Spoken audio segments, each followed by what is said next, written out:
नमस्कार दोस्तों, एक बार फिर से स्वागत है Bikku Bhojpuri news YouTube channel में। आप लोग के बता दें दोस्तों कि डिम्पल मैडम जी कॉले रही कि खाली छमकवला से हुई और बबुआने के राज चली। जी आप लोग के बता दें कि यह वीडियो बहुत तेज़ी से वायरल हो रहा है दोस्तों डिम्पल सिंह जी का।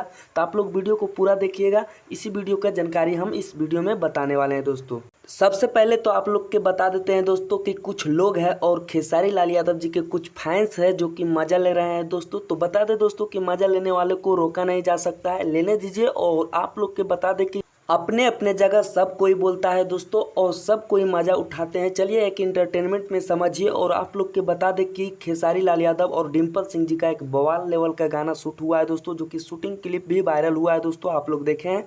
तो बहुत जल्द डिम्पल सिंह जी और खेसारी लाल यादव जी के बवाल मैटर आ रहा है दोस्तों आप लोग के बीच।